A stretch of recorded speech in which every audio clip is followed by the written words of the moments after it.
Morgan. I have a question concerning the process for the budget preparation. Typically, the board receives a calendar that outlines the budget process. I have not received that for this particular year.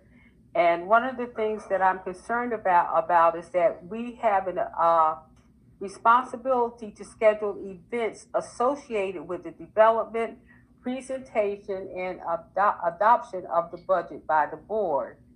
And so and that's why I'm asking about the calendar, because the calendar of events shall conform to all dates set out in statute and shall be reviewed and adopted by the board annually.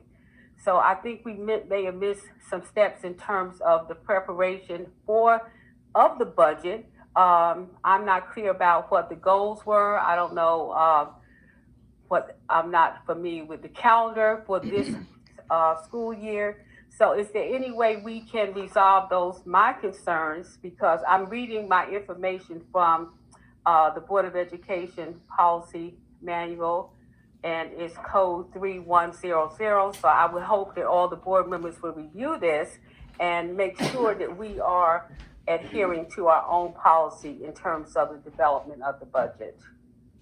You know, I think it's a good point, Ms. Moore. I actually received the calendar in January. You might want to check email. I could have it re-forwarded to you, like. Mr. Andrews? Yes. The board adopted the budget calendar on January 19th at the business meeting in January. Yeah, so if you like, Mrs. Morgan, to your point, we can re-forward it. We can forward it and send it to you again. Now, did that calendar include the schedule of associated with the development of the calendar of the budget? Well, Ms. Morgan, I mean, we can send it to you again. Yeah, I'm sorry. So we'd like to just continue with the budget presentation. But again, if you like, Ms. Morgan, we can have Mr. Odman send it to you. I can share it with you again.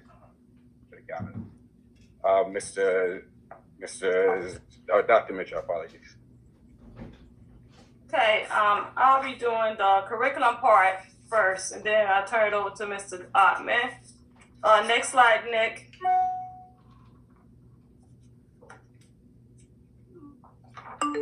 Okay, let's start with the vision of the district, which has not changed. Superintendent's vision in partnership with families and community. Plainfield Public Schools is committed to providing a high-quality, safe, inclusive learning environment that produces responsible college and career-ready citizens.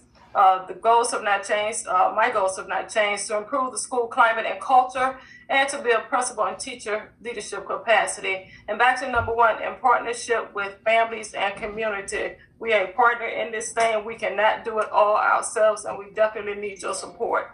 Next slide. These are the strategic plan goals that have been on the website prior to my arrival.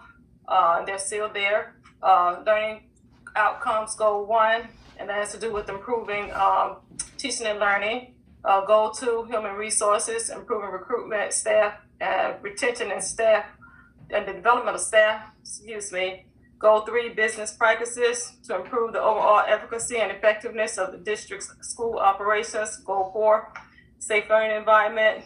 Goal 5, community and family engagement. Next slide, please. These are the overview of the initiatives that I'm going to talk about. Reading specialists, intervention skills teachers, ELA and math instructional coaches. So all of these are to address learning loss. For the last 10 months, our students have not been in front of a teacher. The STEAM supervisor, and this is in response to our QSAC to the corrective action plan requirements. We plan to provide afternoon extended day enrichment programs for our gifted and talented elementary students. In the secondary programs, we know we have the advanced classes. Partnerships with Kane University, new. The Raritan Valley chapter of the Links, this is new, and their presentation will be next week at the business meeting, because they currently have a partnership with Rutgers University and a STEM program. This will be new. They have partnerships right now with Somerset and Union, and they said they've been trying to get in Plainfield. So this year we are definitely taking their help. And this will be for Maxon, Hubbard, and Cedarbrook. jobs for American graduates and restorative practices. This is new. We're providing getting a grant for that, and we will continue with our ADVIC program, advancement via individual determination. Next slide. Budget goals, curriculum and instruction. Of course, we will continue to align our K-12 content area curriculum to the updated New Jersey's student learning standards, to vertically align the curriculum to address loss of learning, provide substantial development to all staff using the T3. This is the trainer of models. And this will help us because instead of paying consultants to continuously come in, we can train each other to keep the training going. And this is for content support areas, learning loss strategists, and social emotional learning strategists. Also, intervention enrichment programs for K through 12 to address learning loss and provide enrichment for students. We don't know what it's going to look like altogether this summer, but we know it has to be in person. Next slide.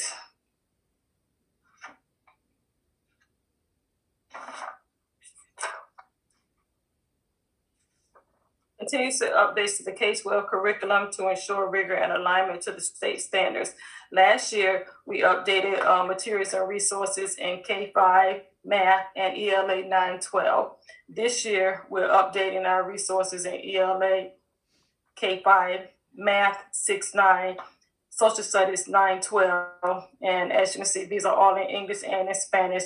And we're also doing some 9 through 12 electives for ELA, social studies, and in science. Next slide. Also, our student one-to-one technology device upgrade. We know if you have any kind of device, it is going to be come to an end of life at some point, and it's going to need upgraded. So we have to physically touch about 8,000 devices before the end of the school year because devices have been home off of our network. We're increasing professional development opportunities for the district to create a substantial professional development. We know we have Schoology. We know it's not going anywhere. We have to continuously update our skill set on not only on the device, but also on the software. Because when students leave, we want them to be familiar with all devices. When they graduate, it shouldn't be one device that they should look at and not have some clue on how to operate that operating system. Next slide. This is to address loss of learning. Intense learning loss individuals, the reading strategists, the reading specialists are to help teachers. The intervention skills teachers are to help students. And we will continue with our ELA and our math coaches. After school and Saturday academy. We're targeting this for K-12. Restorative practice for all students. We most recently had a presentation from Camelot as an option for students to make sure they get the skills they need and to graduate. We're proposing summer school for all students this year. And parents, if you did not check yes to send if your child is not being successful in school right now, I hope that you can find some kind of way to get them in school in April. All K through 12 students for credit recovery program option, and we'll be funding the majority of this with our grants and ESSER or title funding. Next slide. Enrichment programs for our talented and gifted. As we mentioned earlier, we have these advanced classes for our secondary students, but we don't have anything for elementary school, so we're really targeting that. And we updated our policy as well to develop a process for identifying those students. And 612 Honors Course Advanced Plainfield. Again, this is our partnership with Kane University, Middlesex Community College, and Union County. And this is for arts and music so that they can have something for those students who are talented in arts and music. All right, I'm going to ask Mr. Ottman to pick up from here. Thank you, Dr. Mitchell. First slide, please.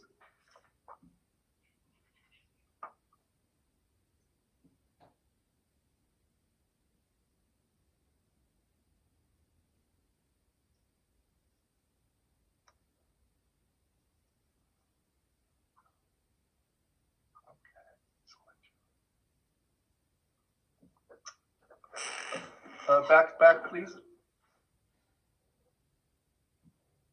Good evening, everyone. So tonight I'd like to share with you our preliminary budget for 21-22. And I just want to emphasize the key word on this slide is preliminary. The board has until May 14th to submit a final budget. So the next 2 months are for the board to review and modify, if necessary, any portion of the budget. Next slide. So our budget for next year, as proposed, is $242,173,000. I would venture to say that we're in the top 15 districts in all of New Jersey in terms of our total budget for next year. I mean, that's, when you think about it, that's a $250 million budget. We are a major corporation. The increase from this year to next year is over $31 million, roughly a 15% increase. And the next slide will kind of show you why. Next slide, please. So our schools, here's the pie chart. Right now, for next year, 83% of our total budget is coming from the state of New Jersey. Only 3% is coming from the federal government, but we anticipate that piece to grow either next year or the year after due to the recent legislation approving all the extra COVID money or CARES money. So only 14% of our $250 million budget is coming from Plainfield taxpayers.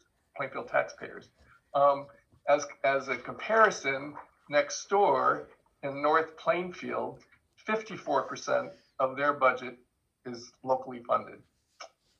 Next slide, please. So this slide really explains the growth in our budget.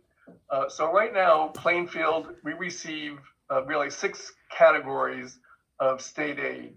We receive special ed aid, transportation aid, security aid, extraordinary aid, educational adequacy aid.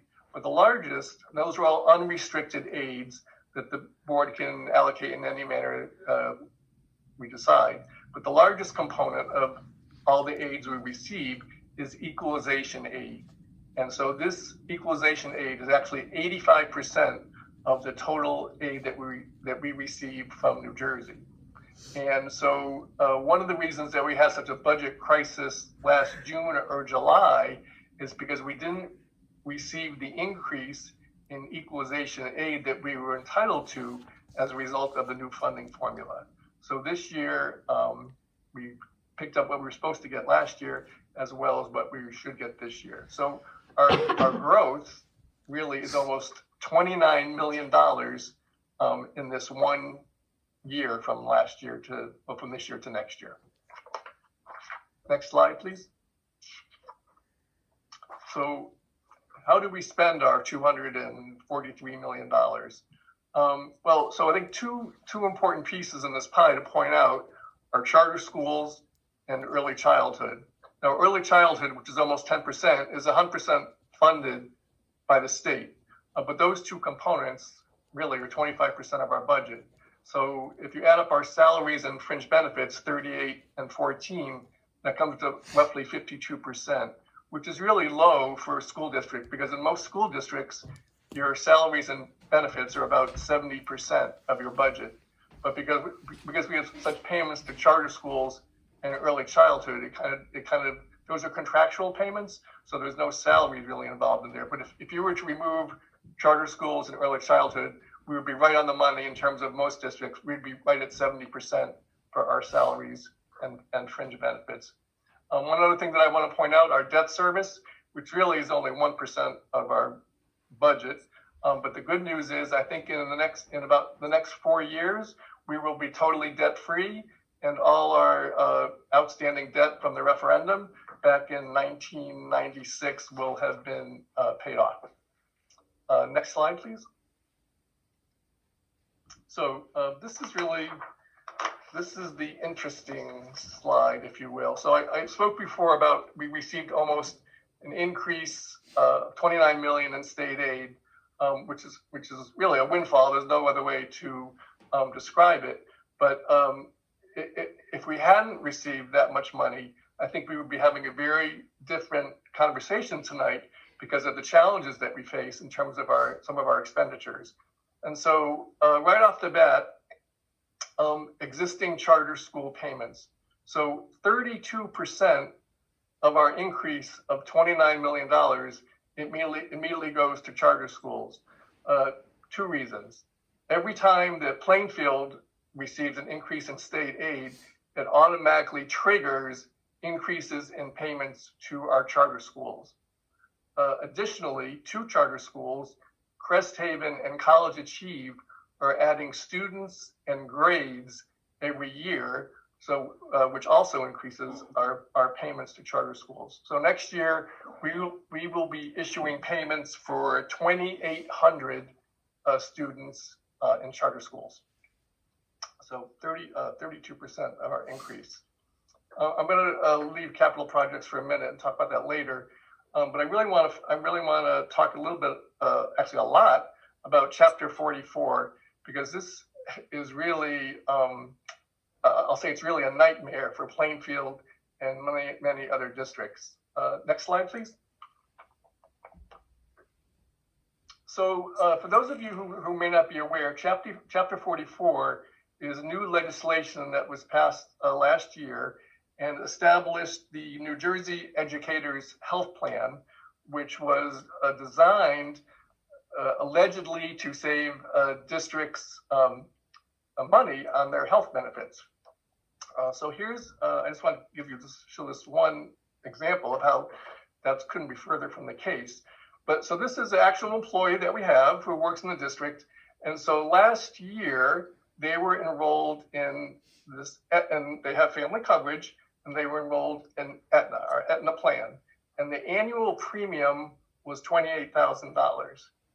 But so on January 1st of 2021, all new employees in boards of education are required to be enrolled in the New Jersey Educators Plan. And so that premium is almost $45,000. So for that one employee, their premiums went from 28 to 45 for an increase of almost 17,000 per year for that one employee. So additionally, previously under Chapter 78, which is a former legislation where employees had to contribute to their health coverage, this one employee was contributing $9,000 a year to their $28,000 premium. Now, under Chapter 44, because the contributions were reduced, they're only contributing $5,000 to their $45,000 premium. So for this one employee, can we just scroll down a little bit? Anyway, no, back. No, for this one employee, nope, right there. So this one employee, the increased cost from them going to the New Jersey Educators under open enrollment is almost $21,000. We had over 600 employees in open enrollment switch to the New Jersey Educators Plan on January 1st. Our monthly bill for Aetna went from 1.5 million to 1.9 million. So this has been, can you go back a slide? So that's why we're conservatively estimating that Chapter 44 alone is going to cost us $5 million a year going forward. So that's a big challenge. Allegedly, there's been so many complaints from school districts to legislators that they're now revisiting, maybe modifying Chapter 44, but for the time being, that's what we're up against. So in terms of salaries, we have the two bargaining agreements with PEA and PASA. Both those agreements expire at June 30th. So we're budgeting settlements and actually new positions. So an additional $3 million for salaries. And then just some of the initiatives that Dr. Mitchell spoke about, roughly $2.8 $7 million. But I think what's really exciting, and that I want to share with the board and the public, is our capital projects for next year. So next slide. Next slide. So board members and public, I hope that you remember last year we had the presentation from Ken Carl from Land Architects, District Architects, about our proposed referendum for $55 million, which was to address a lot of, many needs in the district in terms of our facilities and Hubstein Field. But based on our increase in state aid, we believe that it makes more sense to not do the referendum and fund these projects over 3 or 4 years out of our general operating budget and capital outlay.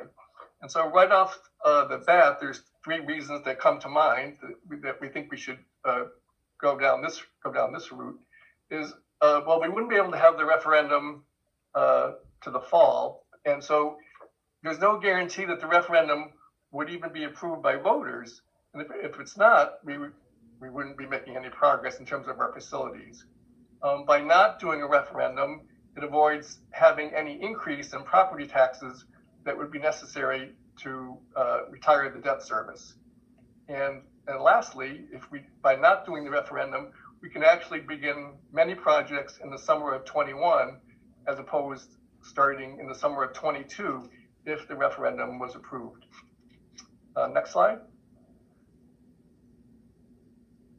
So here, these are the items that we have planned that are budgeted for out of the 21-22 budget. So people will be happy to see many of them, I think, but right off the bat, air conditioning in the Plainfield High School gymnasium, the Stillman cafetorium, then bathroom renovations at Barlow, Cedarbrook, Hubbard, the 1916 building at the high school. At Plainfield High School, renovating the girls and boys locker rooms that have never been touched since 1970. At Hubstein, a renovated upper field house, all new bathrooms, so we won't have to have the porta potties there anymore. And then new boilers both at 1200 Myrtle and the 1916 building. And then I think what's board members were really excited about last fall when we saw pictures of the career tech wing at Plainfield High School. Next slide. So this is a rendering of what I have been told is one of the most requested electives at Plainfield High School. And this is a rendering of what would be the new culinary lab. Next slide. This is another rendering of the culinary lab. Next slide. And this is, board members, you may remember, this is the rendering of the cosmetology lab at the high school. Next. And this is just a rendering of the hallways going to the culinary lab and cosmetology. Next.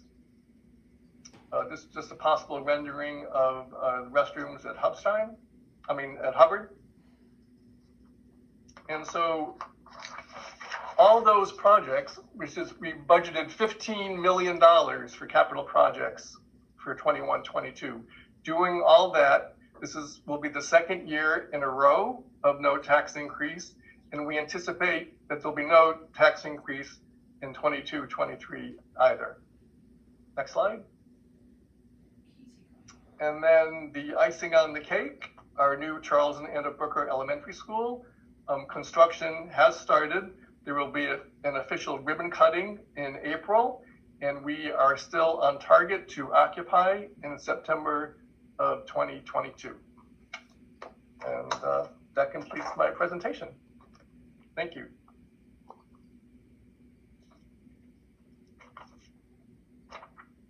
I'll open up the floor for any questions from board members. Why you don't mind? I'm going to give Ms. Potter the floor first. Ladies first. No, you good. No, that's okay. You can go first. Good. Sir. All right, through the chair, Mr. Ottman, regarding the health benefits, chapter 44, I know in the past when we spoke about that, it was supposed to save the district $2 million. Am I correct? By switching over, it was supposed to save $2 million. Are you thinking of the difference card? Difference card, okay. Yeah, that's unrelated to chapter 44. Okay. So do they still have the difference card? Because I know that many of the employees. No, if you're in the New Jersey educators, you do not have the difference card. Okay. The capital outlay, so, which is really great. It doesn't raise taxes, but I see that we did leave a few things out if we are funding the projects. So one thing that I found was important was the renovations to pause, having an auditorium, because it's a performing arts school. We need a stage there. They don't have a gym. So I thought that expansion there was really important. And also, we talked about at Hubstein, but the turf field. So for those projects there, how would we go about funding those? Great question, Mr. Wyatt. And so going forward, this is the first year of a multi-year plan. So in year 2, because our funding hopefully will be the same, year 2, we could proceed with the turf fields at Hubstein. Year 3, the addition at PAS. So that would be up to the board and the administration to, prioritize what comes in the subsequent years. But those are all part of the plan. Okay, and last question. We did talk about the culinary arts program and cosmetology as well. And we also talked about auto body, and they were going to make sure that they had the technology available, and also something around STEM to make sure that we're preparing our students for the jobs of tomorrow. And I know that we have a plan and we plan it out, but we have to be aggressive with these things.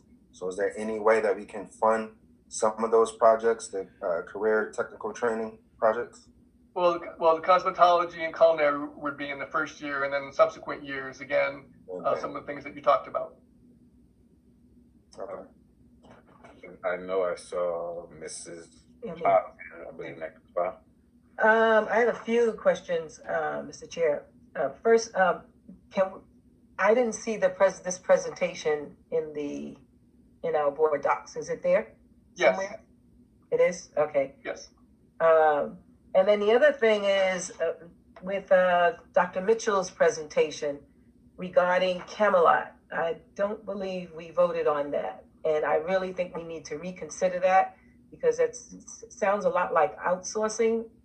We have a lot of very good teachers here that can do the same job as this organization. And so I think that we really need to rethink that whole thing with that Camelot program. And the other one is the SAT. I didn't see that.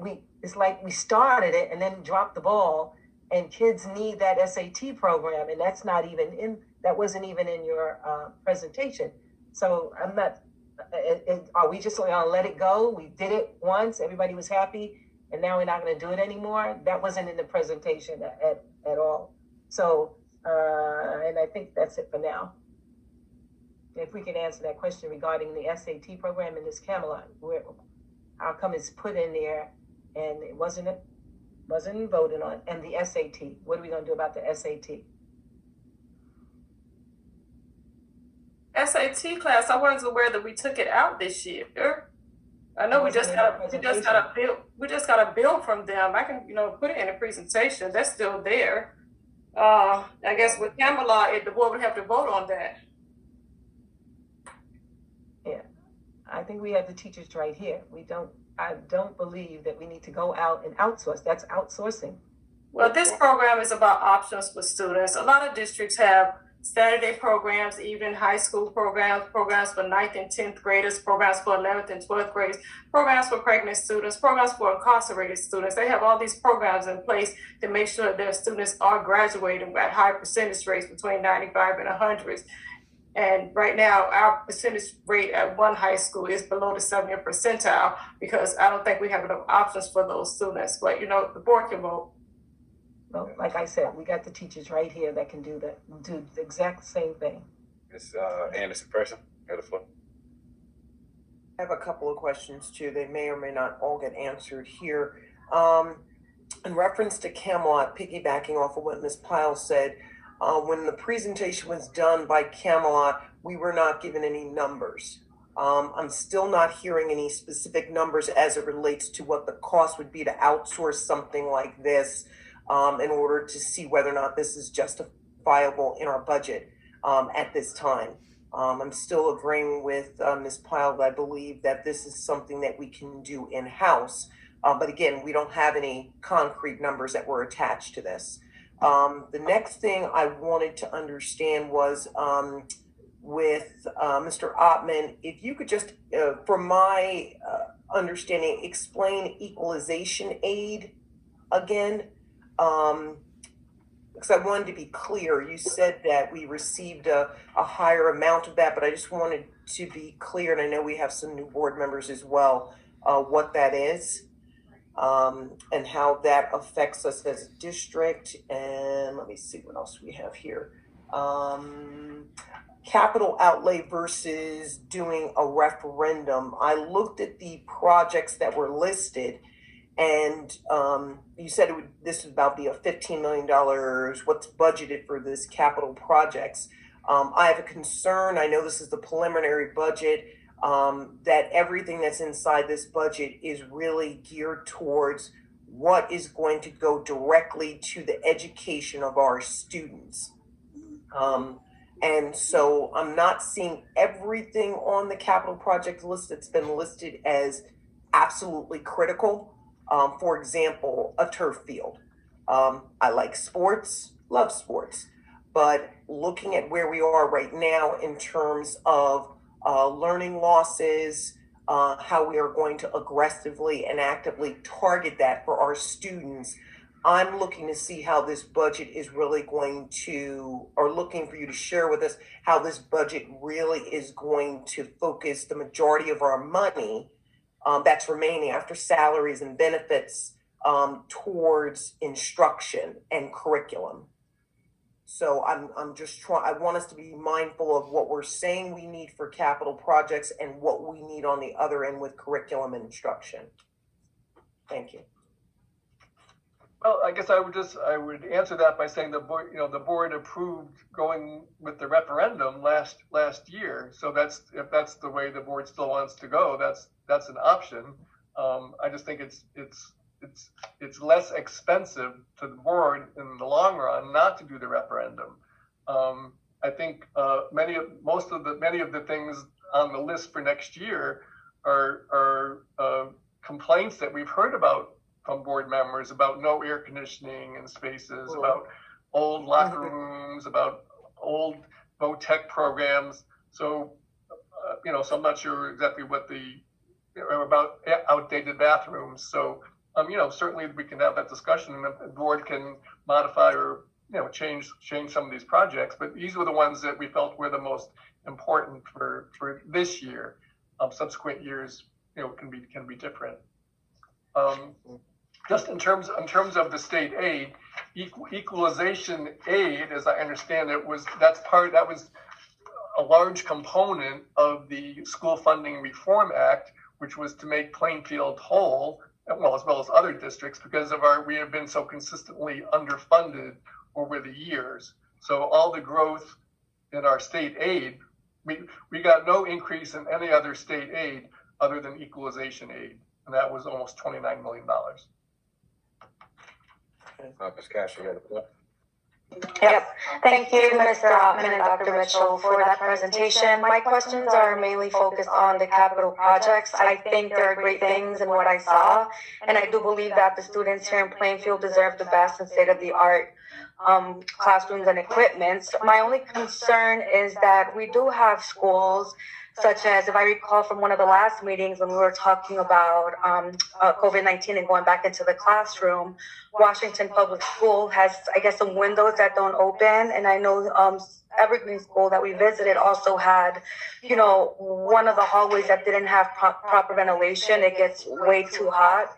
In addition to that, we are living in a world that we don't know if this is going to be the last time we go through a COVID-19 or we see pandemics as such. And I would like to see, our schools also retrofitted with, for instance, in the bathrooms. Right now we have soap dispensers where you have to manually touch them, or you have to manually touch to get paper towels. I would like to see, automatic soap dispensers or hand dryers, and also, fitting the schools to, be prepared for the next time something like this happens, and just in general to prevent germs and outbreaks from happening. And also when it comes to, you know, our like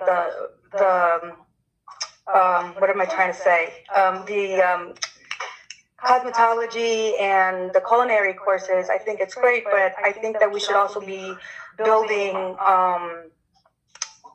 classrooms and programs that kind of meet the future of, you know, what's going to be in demand, what jobs are going to be in demand, and kind of, you know, getting our students ready for jobs that will be in demand in the future.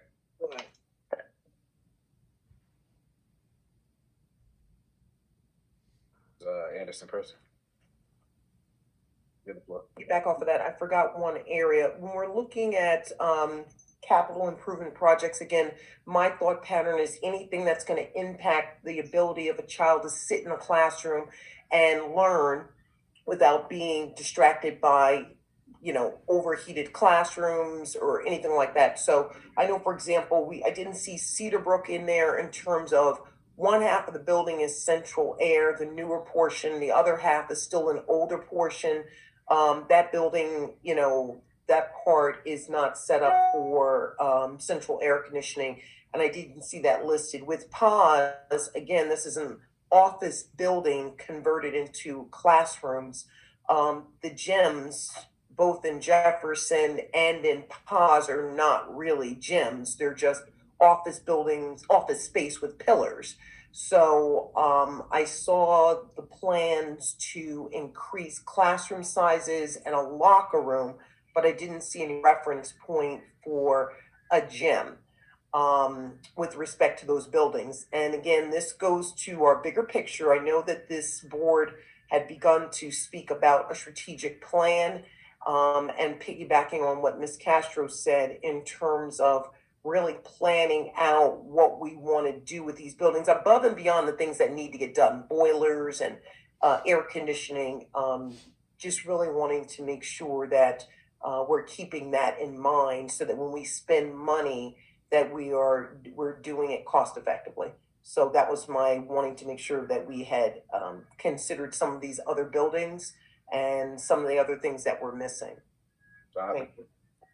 So thank you, Mrs. Anderson person and other board members. So what we tried to do in the plan for next year is really to kind of spread the wealth in as many buildings as we could, because the PAS addition alone is $15 million. So that's, you know, that's a really substantial amount that wouldn't allow anything else to be done in any other buildings. So that's why, you know, that would be a longer term, or maybe year 3 or year 4. But that's, you know, that was almost a quarter of the referendum just for PAS. So. Thank you, Mr. Allen. If there any more, Mr. White, I see your hand. Yes. One, this is through the chair, through the superintendent, and Mr. Ottman as well. Are we making sure that these initiatives are sustainable?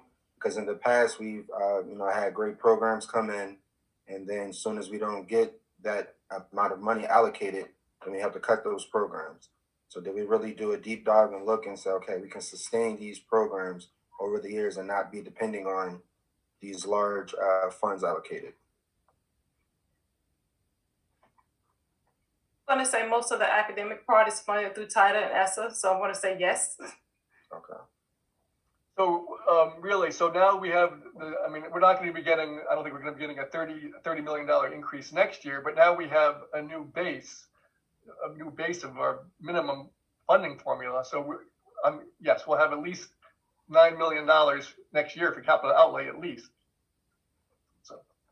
And my second question was, we're doing the capital outlay. Well, we may do the capital outlay, but can we do a combination of both? Do the capital outlay for the programs that's listed here and still do the referendum for the other things that are left off?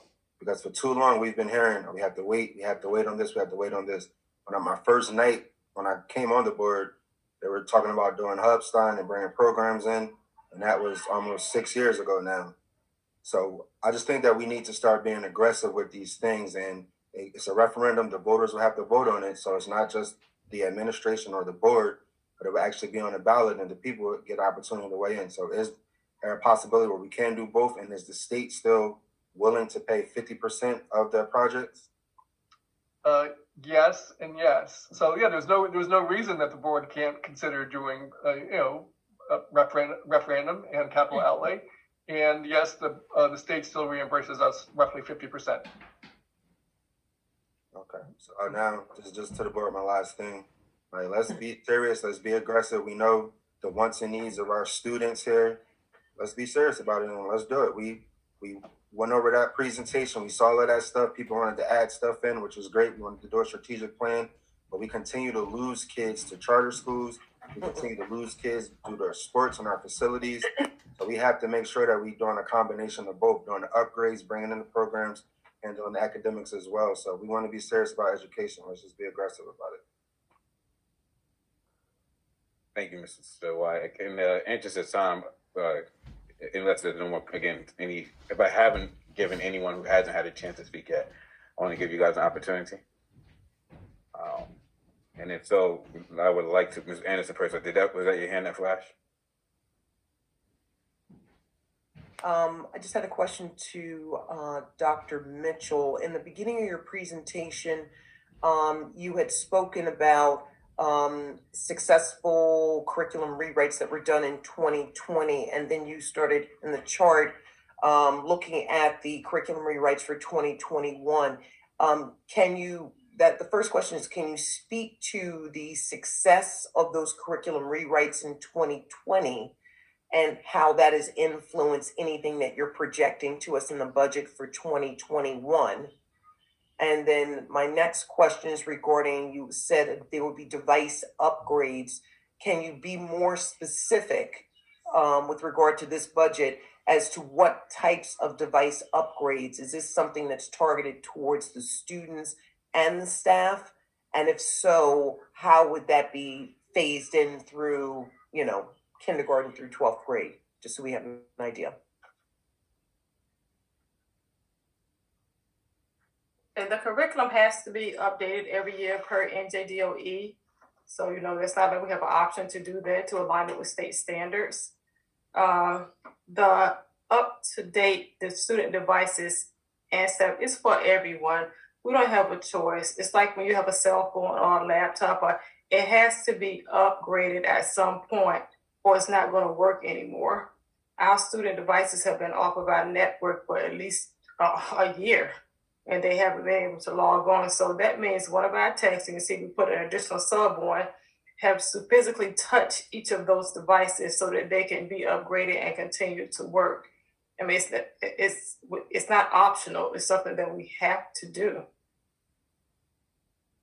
Thank you for that. That's not what I meant. What I was just trying to understand is we have a preliminary budget, and part of your budget presentation was that your plan is to upgrade the devices. I just wanted to get a sense from you and your staff in terms of device upgrades. Is there an idea of what kind of technology you're looking to bring in?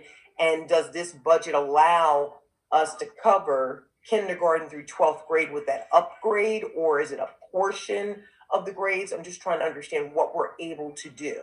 I used the wrong language. Instead of upgrade, update. Yes, and we do have the money in our budget to do it. It's not, we have to do it. I think, I don't know, Ms. Anderson, Chris, I'm trying to get a sense for what it is you're asking. I believe maybe the technology specifically. So I'm going to ask, I think you want some specific details for it, I'm assuming, right? Well, yeah, I mean, this is a preliminary budget. This is a lot of money. And so we're the board, we have to approve the budget. So if our superintendent is saying, this is what I think is going to work going forward for the next school year, and you bring up devices, I just wanted more detail as to what the district had actually thought about instead of just a generic device upgrade.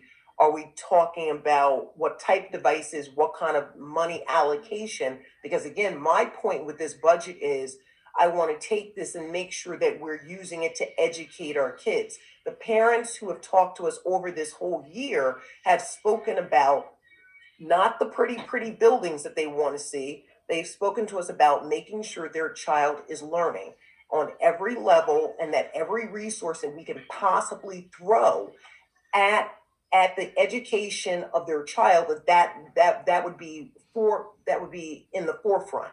So when I hear device upgrade, I'm just trying to see, you know, how all this stuff clicks together to make sure if we're going to say yes to a budget, that it's actually, we're pushing as much money as we can towards curriculum and instruction. And we're not, although I'm not negating the fact that we have buildings that need work and need upgrades, but if it comes down to having to make a choice between how much money we put into capital improvements and how much money we put into curriculum instruction, because we need more teachers, we need more tutors, we need, you know, all these different things, technology, then I want to know specifically what is the district proposing in this preliminary budget towards devices. We know the technology changes, but are we talking about monitors for teachers where they can see whether it's remote or in class, they can do a lot of different things? Like, what are we talking about? Right. So again, I think valid question, I think is proposed, but I think the administration needs some time to kind of dive through that. I don't think they would have that on them. So perhaps again, I think it's appropriate would be again, just as a suggestion, put it in an email so that we can all share. And I think that was a really good question, but I don't know if they would have how many monitors, what devices that they're going to be spending and purchasing on. Okay, I'm gonna, it's not just about the device. It's about the training that teachers has. It's about the books we're purchasing. And I'm gonna loop Mark in on this because we work together on this. Mr. Williams. Working closely with the IT department, we actually met with Mr. Ottman today. So one of the things we learned from going remote during COVID is the issue we had with internet accessibility for some of our students. So we hit a sweet spot in our Apple leasing program, and we're in the process of talking to them now. You know, like you have a car and they get the sweet spot, they want you to trade in early. Some of the things that we can take care of is possibly getting devices that are cellular ready. So if we have an emergency, we can easily just ask the company to turn the cellular on. We're also negotiating with some of the cell phone companies to see if we can get something up front where at a nominal fee, it's always on. So there's many different options looking at that. So that's gonna be 8,500 devices for our students, as well as our staff and our administrators who will also be upgraded during that time. So we don't have a number figure right now, but it is going to be to the benefit of the district. I don't think there'll be an additional funds needed outside of what we already are contracted with them. It's really about them upgrading our devices and extending our time with their company. That's that piece. Also, we're in the process of ordering over 100 plus new screens for the classrooms. There's one in particular that we've been utilizing the last 3 or 4 years that have never, I don't think there's one device that has had to be repaired. So we want to make sure all the classrooms have access to interactive panel boards. Also, we're looking at some other devices because we don't know if September, if parents will be allowed to remain virtual. We don't have that information yet. So we have to be prepared for that. So for example, we have this device that we're working with now called an OWL, which captures everyone in the room. As you talk, it'll come to you and show you on the screen. And now the kids in the classroom don't have to learn virtually while in-person instruction. The teacher can teach like they normally do while still being able to interact with students at home. So those are some of the upgrades in terms of technology that we're working with right now with the IT department, as well as making sure we have the proper staffing to support all of these things that we're trying to do. Hopefully. Thank you, Mr. Williams. So again, I think that was a pretty good, again, this is just the preliminary. We have some more additional opportunities to ask further questions. Again, it's definitely there to you. Mr. Ottman will make himself, I'm sure, available. What we like to do is move on in our discussion towards our agenda for the evening. I think Mr. Campbell had his hand all on the screen. Oh, Mr. Campbell, you had a question? I'm sorry, I missed it. Question, Mr. Campbell. My concern is the capital budget. Mr. Ottman mentioned that he was appropriating $15 million for this year's capital. And he projected that $15 million. And next year, an additional $9 million. Are those state aid funds. And how do you know? You already got a commitment from the state that they're going to be giving us. There'll be $9 million that we can use for capital budgets, capital projects for next year. It just appears to me that like we're gonna get halfway across the river and run out of money. We had initially talked about doing this to a referendum, and we would have gotten it approved, and it wouldn't have been no question about future funding. The total project would have been funded for the $55 million for the 3-year project. And my real concern is the VOTEC piece. I mean, there's a real need for some VOTEC education in the school district. And without the VOTEC piece, I look every year for a charter school to come along with a proposal for VOTEC, and 100% they get approved. So I think we need to have some further discussions on how we're going to fund these projects, whether it's going to be total referendum. And if you go total referendum, you get a matching grant from the state, 50% match. That $15 million that we allocated for project this year could be used for student services. And I heard a lot of talk about, well, what are we going to do about student service? And $9 million we're going to allocate for next year. I just think we need to have some more conversation about, there's definitely a need for these projects. We have 15 school buildings and they're very old. Most of our school district, most of our buildings are 100 years old, 75 years old. So there's a need for a lot of improvement. So it's either you're going to do it one way or the other. You're going to pay 100%, or you're going to get the state match through a referendum. And I just think this should be. And I realize this is a preliminary budget, and we have time to have further discussions on this budget. So stay tuned. Thank you, Mr. Campbell. Mr. Allen. I just wanted to respond to some of Mr. Campbell's questions. Even though the state does reimburse us 50% of a referendum, there's still a property tax increase just because of like a mortgage, the cost of paying back that debt over 25 years. So there's a tax increase even with the 50% reimbursement. The second thing, in terms of our equalization aid, that aid is unrestricted. So that means the board, if they decide next year they want to put 20 million into capital outlay, they can. That's strictly a board and administration decision. So I just wanted to make those two comments. Thank you, Mr. Allen. All right, we're gonna, again, with that said, we're gonna try to make a move towards our agenda for the rest of the night. I'm sorry. Ms. Morgan. Yes, I'm looking at the tentative 2021-2022 budget calendar, and based on what I see, we had a goal of having a budget discussion at the February 2nd, 2021 meeting, as also February 16th, 2021 meeting, but I haven't seen any minutes from those two meetings. The budget discussion meetings, this is on the budget calendar. And just as a point of information, the last day to present the preliminary budget to the executive county superintendent is March 22nd. Are all the board members aware of that?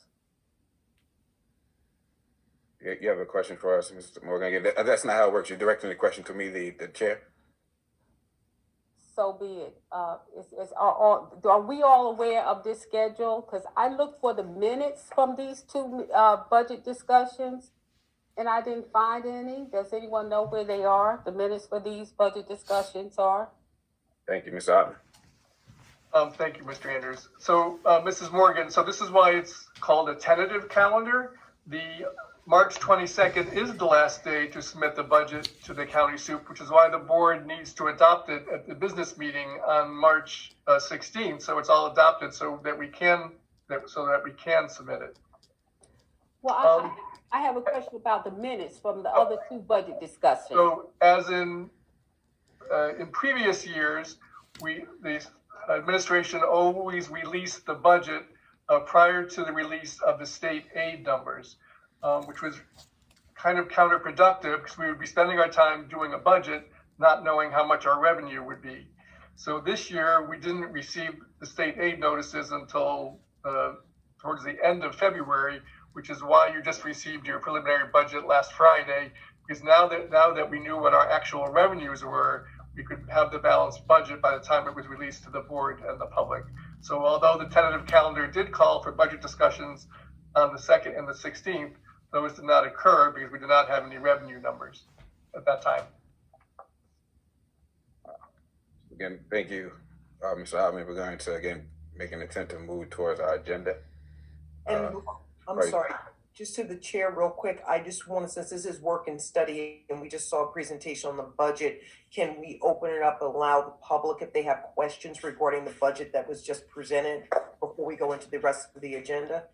I'm going to say that this time for the public portion of our, again, with the two things. I mean, we've done that before in the past, but it is we make an exception for, I think, again, we have a number of people who are waiting, but I also would like to move towards the agenda portion. I think we should be able to come back and allow them to answer questions.